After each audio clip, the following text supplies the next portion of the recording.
तुम जो अभी यहां बैठे हो, ये कोई साधारण नहीं है, ये मनोरंजन नहीं है, ये समय काटने का साधन नहीं है, यह तुम्हारे जीवन के उन कोनों को छूने आया है जहां तुम खुद भी जाने से डरते हो। अगर तुम सच में सुनोगे, सिर्फ कानों से नहीं बल्कि अपने पूरे अस्तित्व से, तो हो सकता है आज कुछ टूट जाए और वही टूटना तुम्हें मुक्त कर दे। मैं तुमसे कोई विश्वास नहीं मांग रहा, कोई सिद्धांत नहीं दे रहा, मैं सिर्फ तुम्हें देखने के लिए कह रहा हूं, अपने भीतर झांकने के लिए। अगर तुम्हें लगता है कि तुम्हारी जिंदगी में कुछ अटका हुआ है, कुछ पकड़ा हुआ है, कुछ ऐसा है जिसे तुम छोड़ नहीं पा रहे और जो तुम्हें छोड़ नहीं रहा, तो यह संवाद तुम्हारे लिए है। शुरुआत में मन भागेगा, कहेगा यह सब सुना सुना है, लेकिन तुम रुके रहना, क्योंकि जो बात यहां कही जा रही है वह शब्दों में नहीं, उनके बीच की खामोशी में छिपी है। और अंत तक पहुंचते पहुंचते तुम खुद से एक प्रश्न पूछोगे, क्या मैं सच में जी रहा हूं या सिर्फ पकड़े हुए हूं? और हां, जब तुम इसे अतन तक देखोगे तो अंत में एक टिप्पणी जरूर छोड़ना, सिर्फ एक वाक्य, मैंने पकड़ा हुआ है या मैंने छोड़ दिया है। यह टिप्पणी मेरे लिए नहीं, तुम्हारे लिए होगी। अब सुनो, जीवन का सबसे बड़ा भ्रम यह है कि जो तुम पकड़ोगे वही तुम्हारा होगा।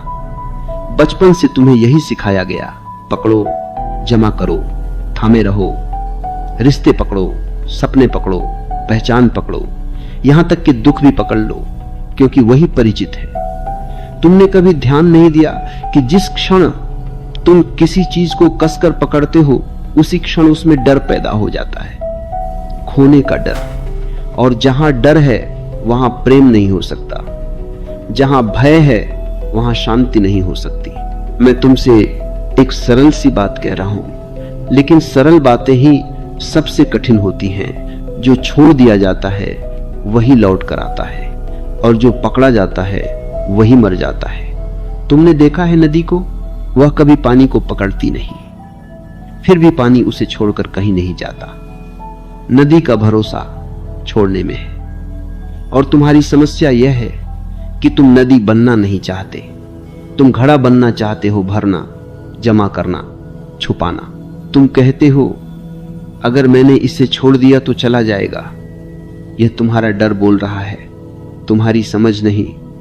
जो सच में तुम्हारा है वह छोड़ने से भी नहीं जाता, और जो तुम्हारा नहीं है वह पकड़े रहने से भी नहीं रुकता। लेकिन तुम यह प्रयोग करने को तैयार नहीं हो, क्योंकि प्रयोग में अहंकार को चोट लगती है। अहंकार कहता है मैं ही करता हूं, मैं ही नियंत्रक हूं, और जीवन हंसता है। रिश्तों को देखो, तुम प्रेम नहीं करते, तुम मालिक बन जाते हो। तुम कहते हो यह मेरा है, और जिस क्षण मेरा आया उसी क्षण जहर आ गया। प्रेम में मेरा नहीं होता, प्रेम में सिर्फ होना होता है। लेकिन तुम इतने डरे हुए हो कि तुम प्रेम को भी कैद में डाल देते हो, और फिर कहते हो प्रेम मर गया। प्रेम नहीं मरता, तुम्हारी पकड़ उसे मार देती है। छोड़ना कोई क्रिया नहीं है, यह एक समझ है। तुम किसी चीज को छोड़ नहीं सकते जब तक तुम यह न देख लो कि तुम्हारी पकड़ ही तुम्हारा दुख है। जैसे ही यह दिखता है, पकड़ अपने आप गिर जाती है। तुम छोड़ते नहीं, छोड़ दिया जाता है। यह बहुत सूक्ष्म अंतर है, और यही अंतर तुम्हें स्वतंत्र करता है। तुम ध्यान करते हो, साधना करते हो, लेकिन भीतर कहीं न कहीं परिणाम को पकड़े रहते हो। तुम कहते हो मुझे शांति चाहिए, मुझे आनंद चाहिए, और यही चाह शांति के रास्ते में दीवार बन जाती है। शांति कोई वस्तु नहीं है जिसे पकड़ा जाए, वह तो तब आती है जब पकड़ने वाला थक जाता है। मैं तुमसे कहता हूं, एक दिन अपने दुख को पूरी तरह पकड़कर देखो। उसे बदलने की कोशिश मत करो, उसे ठीक करने की कोशिश मत करो, बस पकड़ो और देखो। और फिर अचानक एक क्षण आएगा जब तुम्हें लगेगा मैं इसे क्यों पकड़ रहा हूं, और उसी क्षण पकड़ ढीली पड़ जाएगी। वही ढील तुम्हारी पहली मुक्ति है। जो छोड़ने से डरता है वह जीवन पर भरोसा नहीं करता, और जीवन पर भरोसा ही धर्म है। कोई मंदिर, कोई ग्रंथ, कोई नियम नहीं, सिर्फ यह साहस कि जो जाना चाहता है उसे जाने दो, क्योंकि जीवन खालीपन से डरता नहीं, सिर्फ मन डरता है। याद रखो, खाली हाथ ही भर सकते हैं, भरे हुए हाथों में कुछ भी नया नहीं आता, और जो नया नहीं आता वह धीरे धीरे सड़ने लगता है। यह पहला कदम है देखना कि तुम कहां कहां पकड़े हुए हो। अभी छोड़ना मत, सिर्फ देखो, ईमानदारी से देखो, क्योंकि देखने से ही परिवर्तन शुरू होता है। जब तुम किसी चीज को पकड़ते हो तो असल में तुम उस चीज को नहीं पकड़ते, तुम अपने डर को पकड़ते हो। यह बात जितनी साधारण लगती है उतनी ही गहरी है।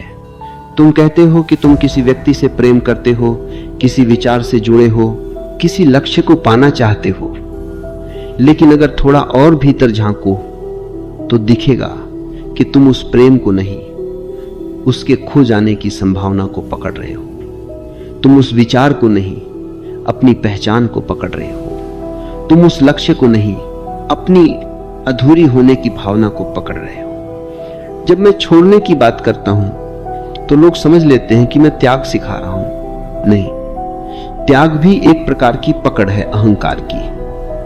त्यागी भी भीतर ही भीतर कहता है, देखो मैंने छोड़ा, और जहां मैं आया वहां खेल फिर वही पुराना हो गया। छोड़ना कोई घोषणा नहीं है, कोई नैतिक उपलब्धि नहीं है। छोड़ना तो एक गहरी थकान के बाद घटित होता है, जब तुम देख लेते हो कि पकड़ने से तुम्हें कुछ भी नहीं मिला सिवाय बोझ के।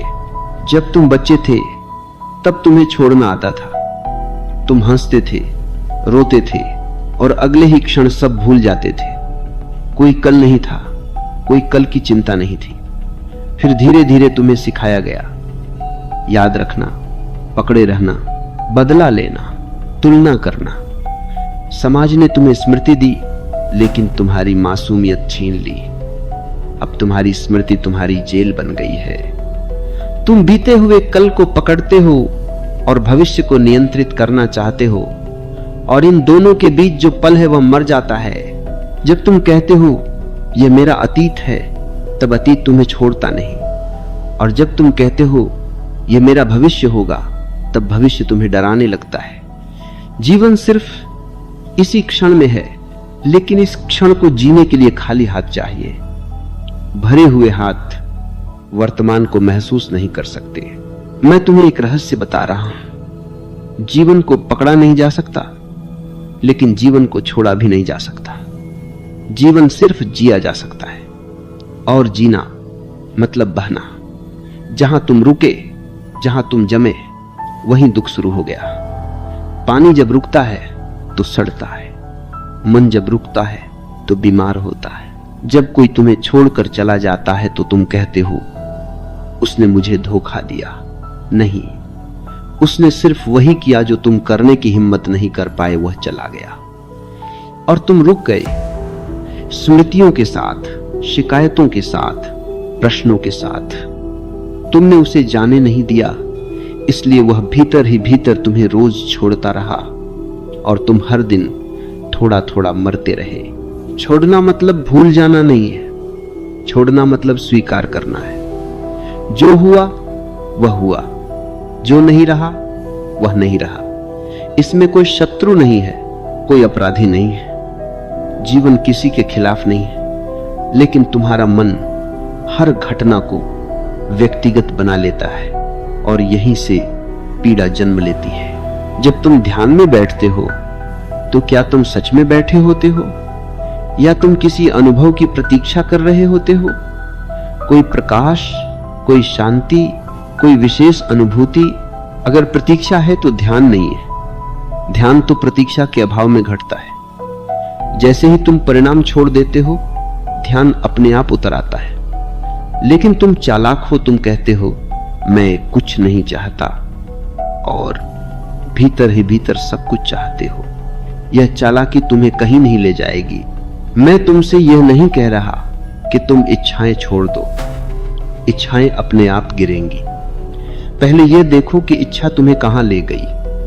क्या तुम संतुष्ट हो? क्या तुम्हारा मन शांत है?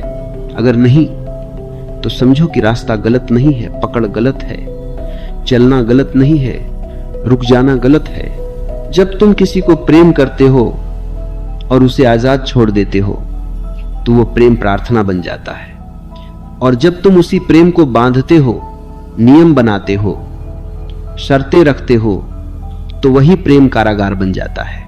तुम कहते हो मैं तुम्हारे बिना नहीं रह सकता।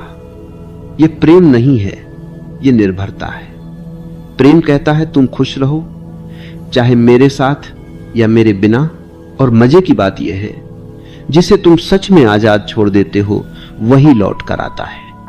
लौटना किसी वादे से नहीं, किसी मजबूरी से नहीं, बल्कि आनंद से होता है। लेकिन अगर वह न भी लौटे तो भी तुम खाली नहीं होते, क्योंकि तुमने उसे पकड़ा नहीं था, इसलिए खोया भी नहीं। जब तुम यह समझने लगते हो तो एक अजीब सी शांति उतरती है। अब तुम्हें किसी को साबित नहीं करना होता कि तुम सही हो। अब तुम्हें किसी को बदलना नहीं होता। अब तुम्हें भविष्य की गारंटी नहीं चाहिए। तुम पहली बार असुरक्षित होने में सुरक्षित महसूस करते हो। यही वह क्षण है जहां जीवन तुम्हारे साथ संवाद करना शुरू करता है। उससे पहले तुम बहुत शोर करते हो, मांगते हो, शिकायत करते हो, योजना बनाते हो, और जीवन चुपचाप प्रतीक्षा करता है कि तुम थको, क्योंकि जब तक तुम थकोगे नहीं तब तक छोड़ोगे नहीं, और जब तक छोड़ोगे नहीं तब तक देखोगे नहीं। अब इस क्षण को महसूस करो। अभी कुछ भी मत पकड़ो, न इस बात को न इस अनुभव को, बस सुनो और जाने दो। तभी तुम्हें पहली बार यह एहसास होता है कि अब तक तुम जीवन को जी नहीं रहे थे, बल्कि जीवन को पकड़े हुए थे। यह एहसास बहुत शांत होता है। इसमें कोई शोर नहीं होता, कोई ढोल नहीं बजते। यह ऐसे आता है जैसे सुबह की पहली रोशनी, धीरे, बिना घोषणा के, और उसी रोशनी में तुम अपने भीतर की कई परछाइयों को देख पाते हो जिन्हें तुम अब तक मैं समझते रहे। तभी तुम्हें दिखता है कि तुम्हारी अधिकतर थकान काम से नहीं थी, संघर्ष से नहीं थी, बल्कि पकड़ से थी। हर समय कुछ न कुछ संभाले रखना, अपनी छवि, अपनी बात, अपना पक्ष, अपनी कहानी। तुम दूसरों के सामने कुछ बने रहना चाहते थे और अकेले में भी उसी भूमिका को ढोते रहते थे। कोई छुट्टी नहीं थी, कोई विश्राम नहीं था। छोड़ना इसलिए डरावना लगता है क्योंकि छोड़ने का मतलब है नंगा हो जाना, जैसा तुम सच में हो। लेकिन ध्यान रखना, यह नंगापन अपमान नहीं है, यह तुम्हारी मौलिक अवस्था है। जब तुम कुछ भी नहीं पकड़े होते तब तुम सबसे ज्यादा सुंदर होते हो। तब तुम्हारे भीतर कोई खिंचाव नहीं होता, कोई तनाव नहीं होता। तब तुम्हारी सांसें भी गहरी उतरती हैं, क्योंकि अब उन्हें किसी बोझ को ढोना नहीं पड़ता। तभी तुम यह भी देखते हो कि तुम्हारे दुख का स्रोत बाहर नहीं था, न लोग, न परिस्थितियां, न अतीत। स्रोत एक ही था, तुम्हारी अपेक्षा। तुम चाहते थे कि जीवन तुम्हारे हिसाब से चले। तुम चाहते थे कि लोग वैसे हों जैसे तुम चाहते हो, और जब ऐसा नहीं हुआ तो तुमने जीवन को दोष दिया। लेकिन जीवन ने कभी कोई वादा नहीं किया था, वादे तुम्हारे मन ने बनाए थे। जब ये समझ उतरती है तो शिकायतें अपने आप गिरने लगती हैं। अब तुम्हें यह कहने की जरूरत नहीं रहती कि मेरे साथ ऐसा क्यों हुआ। अब तुम देखते हो जो हुआ वह हुआ। इसमें कोई अर्थ ढूंढने की जल्दी नहीं है। जीवन कोई पहेली नहीं है जिसे हल करना हो। जीवन तो एक अनुभव है जिसमें डूबना होता है। तभी तुम्हें यह भी समझ में आता है कि तुम अब तक नियंत्रण के भ्रम में जी रहे थे। तुम सोचते थे कि तुम निर्णय लेते हो, लेकिन असल में निर्णय डर लेता था। तुम सोचते थे कि तुम चुनते हो, लेकिन चुनाव आदतें करती थी। तुम सोचते थे कि तुम स्वतंत्र हो, लेकिन स्वतंत्रता की परिभाषा भी उधार की थी। छोड़ना इस भ्रम को तोड़ देता है। अचानक तुम्हें दिखता है कि नियंत्रण की कोई जरूरत ही नहीं थी। जीवन अपने आप चल रहा है, बहुत पहले से, तुम्हारे आने से पहले भी, तुम्हारे जाने के बाद भी। तुम सिर्फ एक प्रवाह में हो, और जब तुम इस प्रवाह के साथ बहते हो तब संघर्ष समाप्त हो जाता है। इसका मतलब यह नहीं कि जीवन में चुनौतियां नहीं रहेंगी।